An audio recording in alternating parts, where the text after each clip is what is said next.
instead of getting back to me, he stole the image and he did the Oh, entire ad campaign without hiring me. And so I sued him. And so I go oh, to court. I sue the guy because I'm like, you stole my picture, the whole 9 yards. It's my wife now on all your print. And the judge ruled against me because he goes, hey, did you invent women? I said, no. He goes, well, then there you go. That's not even the worst wow. burn. The burn is You found the Live Local Marketing Podcast, where business owners share their knowledge about what's working in the market today. Welcome. Thanks for joining us for the Live Local Warm Marketing Podcast. Today we're with Paul. Sir, how are we feeling today? I'm feeling pretty good, Billy. How are you? That's awesome. I was on your show and I had a blast. And we're going to talk about your podcast a little bit here today. And we're talking about your books. But if you have never been on his or listened to his show, it is amazing. It's told as a story and you get to go through the whole journey. I am not that creative. We get to the 2-minute mark. We're totally opposites, but I loved being on it. And I hope you have fun with us here today on the local one, which is different, but fun. I'm sure I'll have a blast. So, we will. All right, sir. Are you ready for the questions? Let's we do had it. to get to your background. I got sidetracked. I got to do your background, man. Sorry. That's on me. I got too into it. So Paul has a podcast called Gamify Business Tavern Tales. It's a conversational storytelling podcast where creative entrepreneurs share real business lessons through the lens of adventure and gaming metaphors, which is basically what I was just saying, but it's more formal.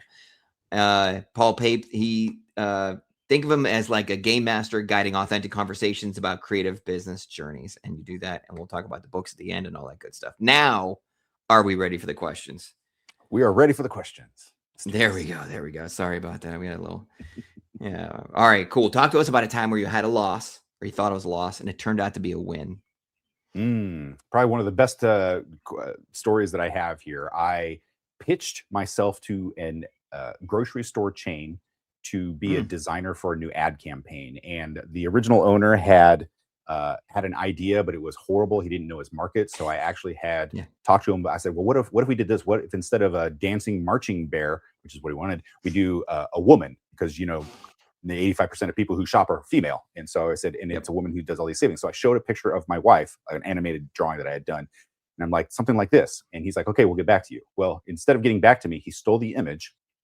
And he did the entire ad campaign without hiring me. And so I sued him. And so I go to court. I sue the guy because I'm like, you stole my picture, the whole 9 yards. It's my wife now on all your print.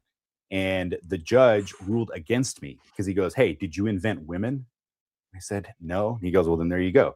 That's not even the worst burn. The burn is as I'm walking out, the guy who I pitched to, he comes up and he smacks me on the back and he goes, never give away the milk for free. Hope you learned that lesson. And I was like, whoa. So that was like the biggest loss. But what that did is it actually opened my eyes to understanding, like, nobody has your best interest in mind. You got to protect yourself just a little bit. And I love to be forthcoming. I love to give the best advice that I can, but I also recognize where the line has to be drawn. And I think that was probably the best lesson learned the hard way.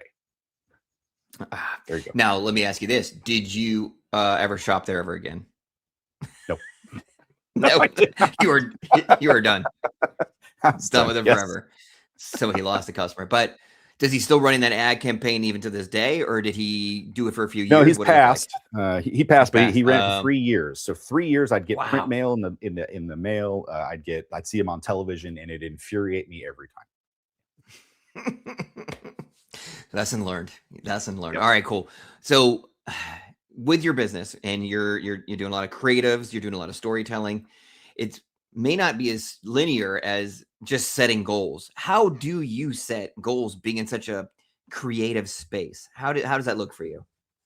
So goal setting is, I love working to a deadline, and those to me are my goals. Like they're micro goals, kind of like in a game situation. You have quests with rewards, but there's an overarching story that needs to be told. So my business is the overarching story, but I have daily quests that I work towards. So that's how I set my goals. And one of the biggest things is with goal setting is that we are carrot stick people. We need the carrot.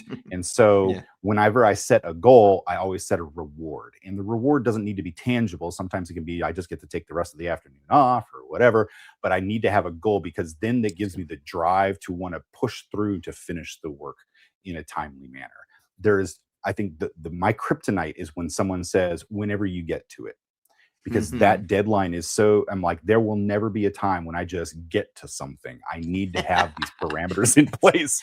So, Yeah. so yeah, so for setting goals, that's really what it is for me. Like I have long-term goals. Yeah. I think everybody does, but I think it's easier to walk the path when you've got short distances to travel and you've got a place to stop and then reassess. So basically, as you get clients and you bring people on, you sit down, you create some goals for that particular journey, we'll call it. But you also have annual, quarterly, monthly as well. So okay. So how do you decide what that annual goal? Yeah. How do I decide what those annual goals are? A quick break before we get to that next answer, because I know that answer is going to be brilliant, which is why I chose this moment to interrupt. If you love what you're seeing and you want to run your business off of warm marketing and referrals, visit our website, livelocalwarmmarketing.com. It's got valuable resources, office hours, memberships, the book, an array of resources to help you get rid of cold calls, cold leads, door knocking, and run a business you can be proud of through referrals and warm marketing. Now, back to the show. Yeah. For me, it's growth based. And so like I've worked with X amount of people and I've achieved X amount of success. Now the next one is, can I do more? Can I push that?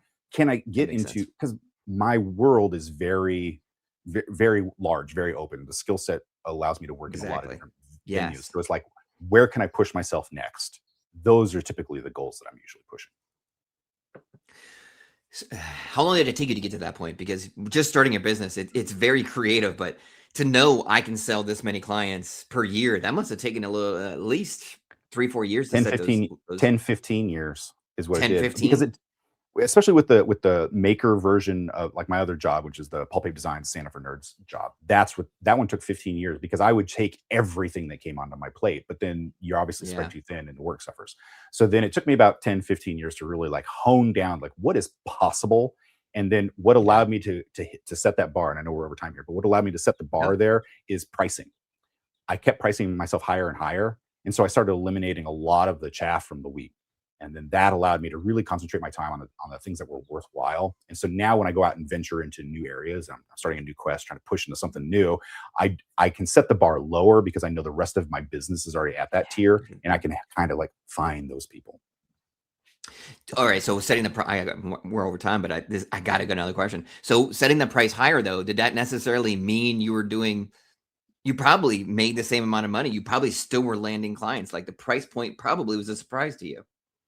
100,000%, because I thought if I price myself too high, I'll never work again a day in my life. And what I found is I got better clients because they're people, and I hate to say this out loud, but if they don't hurt, they don't care.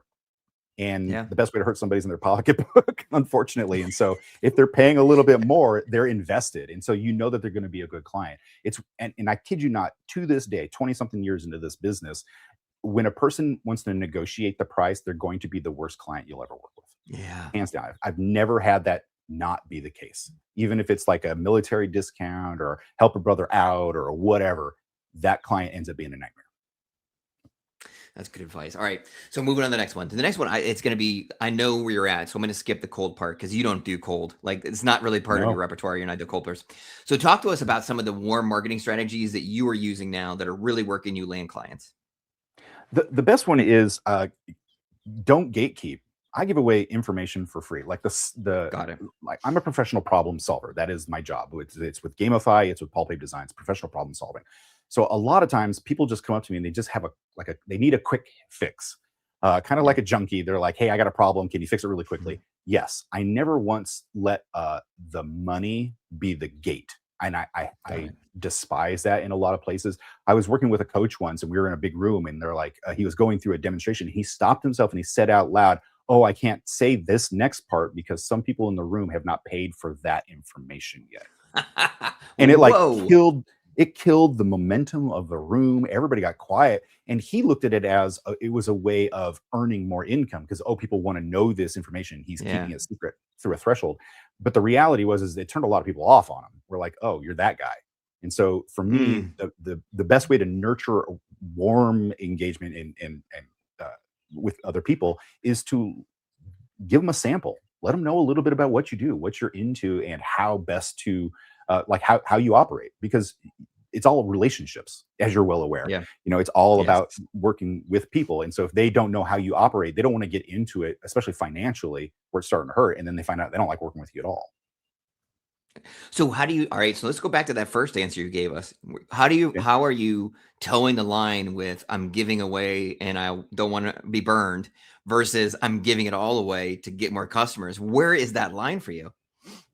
See, what I like to do is I work around the scenario. So that's the great thing about being a professional problem solver is they Yeah. always have a core problem.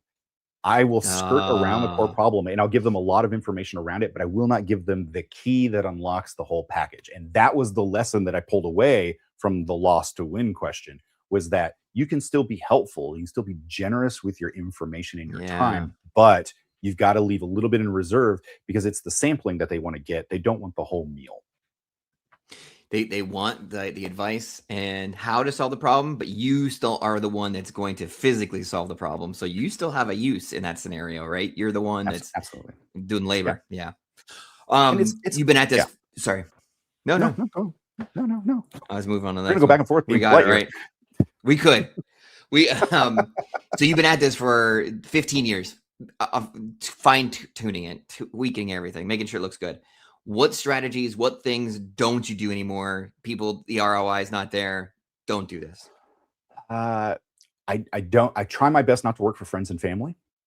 Oh, They're that is a the good they're answer.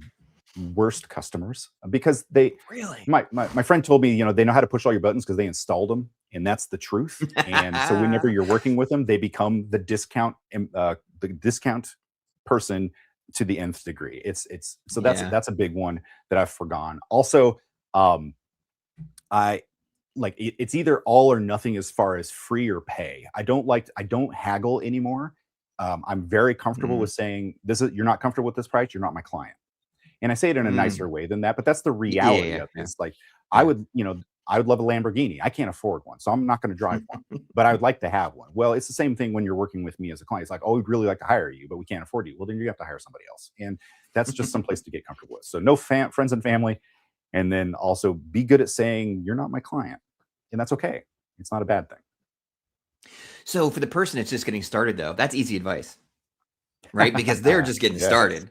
What advice do you have for the person who's like, listen, I need to get started? You were probably there too in your career. Like, I need to get some reps in. So what do you say to them? Yeah. Like, what do they do? What I would do is be very comfortable with your boundaries. And that Okay. boundary can be money, that boundary can be time. But know Okay. that if you are loose with either one of them, somebody will take advantage of it. The worst monster that you can ever get especially in creative business, is the scope creep, which is the worst monster because it's that person who you say, okay, this is the spec of what we're going to do, and then that person's like, oh, but could you add a little bit of this, or what if we did a little bit of this, and what if and they slowly start to creep up. And what Yeah. happens is Yep. you want to be helpful, you want to be a good client or good professional to that person, but what happens is your dollars start to go down. And it's not all Yeah. about money, but there has to be that agreement with it. And it's the same thing with, so that's time and money being eliminated there. So you've got to be willing to set boundaries when you're starting out. I took every job that came across, but the boundary was I will work on it in my time. You don't get to micromanage me. Like, you Got hire it. me, that's it. And then, and the price was the price. I don't negotiate those two things. That's good. That is amazing advice. So I always come with you that I have different templates for my questions, and I chose this specific template because of the word branding in it. I needed to know, and I want to know, how does somebody who's a gamified problem solver, how do you clarify your message to your branding that people can understand it? Because it's not easy what you do versus communicating. No, it is one of the hardest things I have struggled with. And I'll be the first to Yeah. admit that this has been a struggle for me since the inception of my very first business.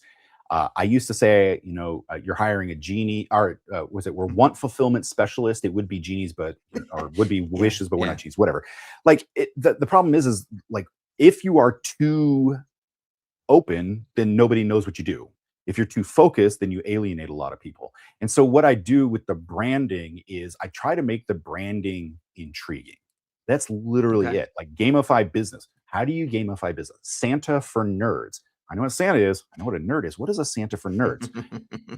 Because the best way for me to explain what my business is to explain what my business is. And it's unfortunately not a succinct sentence that fits on a business card. So for me, branding is about piquing interest in something. And then that's why I do a lot of podcasts. That's why I do a lot of online, like not necessarily ads. I just do a lot of posts because I want people to be like, this guy speaks something that resonates and it's interesting. I don't know what to do with it. But if I just said, hey, hire me because I gamify your business, it wouldn't go anywhere. So that's really the key, is to pique some interest, make it interesting and fun. Do you find your creative side getting in the way of the clarity side of your messaging? Every day. Every day. All right. Like, I wish I had a marketing manager who would be like, this is exactly what you need to do. I've hired companies before. They don't get it. They don't understand what I do. And I literally was just having a conversation about this before we jumped on this one. And nice. Even that guy was like, you are such a weird, like, we want to put you in a box, but you're like in 80 boxes. Like, how do we contain that? I'm like, you can't contain it. He's like, so if, how do we do that? And it's a question that everybody brings up. And it's really just about, let me talk to you. Let me converse. Yeah. And then luckily, like LinkedIn, Facebook, all those places get free. So you get the market for free because you're just doing your videos and stuff too. That's the right price point as you feel yourself out and get the messaging across, right? Right. Yeah. Talk to us about the best marketing advice you've ever been given. That's a good one. Okay, so the best marketing advice I was ever given from a creative point of view, now everything that I do is creative based, so I'm going to say it from a creative point of view, was be you, pitch to you, sell to you, ignore everyone else. And the reason that is because you are your best customer, especially as a creative. You make the things that you like, and so you need to pitch to yourself. There are other yous out there. Let me tell you, they're out there, but it's not everybody. Quit trying to appeal to everyone. One of my books that I sell is Quit Selling Your Stuff. The very first line is, you're a wizard and you will never be able to compete with Amazon and Walmart. You just can't. So what you need to do is really focus in on the people who are going to be the best for your business. And those people are a reflection of you, yourself. And so that was the best advice. And it took, let me tell you, I've been hearing that advice for 30 years. I didn't put it into practice probably about 15 years into the business, like, I'm going to be Paul. And what happened is, when I became Paul, instead of all these other things that I thought people wanted me to be, my prices went up. That's when I made that decision. And I'm like, they're not buying the thing, they're buying the person behind it. I'm like, that's what they meant. And I'm thick, so it takes time for me to get there. So, but that was the best advice I got. So what about it changed though? Was it the wording? Was it the way you presented yourself? Was it the way what changed to make it? I stopped hiding. I think it was the biggest one. Is I always thought the work would speak for itself. And I think that was my biggest mistake. And it's because people liked what I made, but it was the sentence there is, they liked what I made. And I was always putting it, they like what I made. And that's incorrect. And so how I changed that is, I stopped hiding behind, I was making professional looking photos. I was putting like nice little words in there, but had nothing about the person behind it. Now it's always this, and then all the things that I make. That's the difference. Got it. Gotcha. You played a bigger role in stepping yourself out there. Okay, that makes sense. Okay, so before we get to the business, last step is business, where you get to talk about where people can get a hold of you, more information. But let's talk to the creatives. I've seen your content. You're really good at motivating speaking. You're really good at getting your point across. Let's talk to the people that are in the creative space, but aren't sure, they don't have the confidence that what they're going to do, what they're going to put out there is going to resonate and it's going to sell. What would you say to them? There is never anyone who's been you. There will never be another you in this entire existence of people. What you have to offer is truly unique. And if you've got to have the confidence in yourself that is what's going to be able to be sold. And I love to give an example of this, and I'll see if I can do it in under 100 seconds here. There was a video I was doing scrolling, and I saw this video of this dog show. This guy walks into a gymnasium, and there's a dog show going on, and there's this guy, and he's getting this dog to do these tricks. They're rolling over and all that stuff. And I was like, okay, that's pretty interesting. Filled gymnasium, and this was a paid event. Filled the stadium seats, all that stuff. The guy gets closer with the camera, and you recognize that there's no dogs. They're people. So this is a guy doing people tricks. with other people. And so, like, why is this a good example? The reason is because if that can fill a gymnasium with paid people, you can find somebody who likes your work. You don't need to be anyone else. Your confidence has to come from within. But trust me, those people who want what you're selling are out there. You just have to have the confidence to put it out there, stand behind it, and be like, this is my lane. I'm sticking with it. Don't appeal to everyone else. This is it. And those people will find, and just keep poking at it, and you'll get there. Mhm. Yeah. That's a real show too. Is that real? It was a real show? It's a real show. Yes. 100%. Oh my goodness, that's ridiculous. So sometimes in the creatives, I would assume, and maybe you can talk from experience, some people Mhm. may have to have like the regular 9 to 5 just to make sure everything's looking good, and then do the side hustle.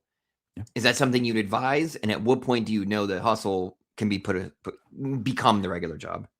I did 100%. I did that. I was a professor for 3 years. And then Okay, it good. was once the work started coming in and was actually paying more for something that I love to dedicate Got my it. time to, as opposed to the job that was paying well with benefits, but I was miserable. And I think Mm. that's the deciding factor that you have to hit. Being on your own, being an entrepreneur, solopreneur is work. There's no light way around it. It's not an easy path. But the thing is we do it because we love what we do. I've never dreaded going to work a day in my life for Mhm. myself. Okay. It's not for everyone. But if you want to be a creative that's doing that and you really truly believe in what you're doing, that's the difference. So work until you can sustain yourself on it. And it Yeah. might take years, and that's okay. Don't give up on the hustle. All right. So it sounds good too. What are some of the factors that you did not think of when you made that switch though? There's some things financially specifically that like, I didn't think that through when I was making that switch. What are some things that you'd advise people to be aware of? Buy a house while you still have a real job. Or That's a good one. That's a good one. It's the truth, because I've got a lot of friends who are freelancers or solopreneurs, and they're making 6-7 figures. Okay. Yeah. Like successful people, they can't get a bank loan because you're Yeah. volatile industry. Yes. And I'm like, Yes. no, it's like I'm doing really well. I've never missed a payment. I've never done anything. Nope. So I'm in a house right now that we bought. I had already put in my notice at the university, but then we like, oh no, buy it now. And so we bought the house, fortunately, while they still thought I had a real job. And then I went freelance, which again, I paid off the You did. house. We're It's good. doing fine. But when I went to go get a car, they wouldn't give me credit. My wife had to co-sign for me because she has a real job, but she makes a third Yeah. what I do, which is freaking ridiculous to me. But That's good advice. that's the biggest one. Yeah. Yeah. Health benefits too. I think that one's probably another one that people overlook or don't think through. But yeah. I'm on the ACA, which in America, Affordable Care Act, it's Obamacare, whatever you want to call it. And honestly, I think Yeah, that's it's good. fine. It is what it is. It's so much better than Cobra, which is what I was on before this became a thing. But my wife's insurance, if we put our entire family on my wife's insurance, she would have to pay $200 to $300 a month for the privilege of working there and have her family insured. So Nice. she would make zero money. And so the fact that we're all on, that I'm able to handle them in a separate one. Yeah. I pay more. Yes, of course I'm going to pay more because you're a solo entity within this, but my insurance Yeah. only changes when I want it to and whatever. But yeah, that's definitely one of them. So it all That's comes another down to two. money. It's really weird, but It sadly you does. can make all the money you want, but when you have to get into these weird institutions that require these stupid hoops to jump through, that's where you're going to find the suffering. So I've had friends Big in who the I had a box guy is not who's your thing. no, but I had a guy who's like upper six figures, and he and his wife wanted to settle down. And so he been freelance for a long time. He had all the receipts to say that he made a lot of money, but they wouldn't give him a loan. So he had to stop doing the freelance stuff, take a $40,000 a year job for 2 Oh my years God. so that he could get Jeez. the house, so that he could quit and then go back to doing the job that he had. How Holy ridiculous is that? smokes. That's insane. That's insane. But these are the types of conversations that I love, that you do freelances and your creativity, and it inspires people that are in the audience. But they also have to be sure that it's still practical and it's still strategic, and that they see all the different angles. And that's what I appreciate about this conversation, is that you're able to talk outside the box, yet be very common sense with, be sure it makes sense for you. Be sure you're doing the right things. Be sure you're respecting your time. So there's that balance of creative and common sense that you tote very well. And I appreciate that idea. Thank you. So let's get to the business. Where do you want to push today? What do you want to talk to people about? Where can they get a hold of you and find more information, and where can they follow you? Okay, so I am Gamify Business and Paul Pape Designs. All of my socials are Paul Pape Designs because that's been around for 20 something years. But Gamify Business, I've got gamifybusiness.com where you can go there. I also have a podcast, which is Gamify Business Tavern Tales, which you talked about earlier, Billy. That's a good one. And then the books that I'm really pushing right now, I'm going to grab them. One of them's got an expletive, so I'll strategically cover it up. That's fine. We're good here. We have this book here called Quit Selling Your Shit, which is about how product first selling is going to ruin a creative business. Yeah. And then so you quit selling that. What do? You sell yourself. And how do we do that? It's through the Bard's Guide to Storycraft, because humans are all about storytelling. And that's how you're going to be remembered, is through the story that you tell, not the figures, not the spreadsheets, not the stats. It's all about the story and how you touch a human heart. So these are the two books, and these are available on Amazon as well as gamifybusiness.com. That is awesome. All right, man, we appreciate it. I look forward to our book exchange. I have one coming my way. You got one coming your way. I love the book exchange. It's kind of my thing. It's what I love to do, and it's so much fun meeting people and swapping books and stuff. So make sure you check out the podcast. Yeah, and I have my little bookshelf starting. You can kind of see it up in the corner there. It's getting started. Those are mostly people that I exchange books with. I want the whole thing to be full of book exchange books, and I want to make a second shelf with book exchange books. It's in the works. I'm working on it. It's awesome. time sensitive. It takes a little bit of time to get all that stuff together. It does. Folks, be sure you check out his podcast. It is an amazing one. And check out his products. Get a hold of the book. Whatever you can do to be around it, because the gamifying your business inspires you. It keeps you strong. It keeps you doing your everyday, even in the days you don't want to do it. It is a lot of fun. And Paul, we appreciate your time and your help today. Thanks so much, Billy. I really enjoyed this. I love the spitfire, the quick answers. That's really nice. It's right. Hones me in. Thank you. Yeah, that's right. That's awesome. And if authentic, practical marketing resonates with you, be sure to visit livelocalwarmmarketing.com and learn to grow your business on warm marketing referrals.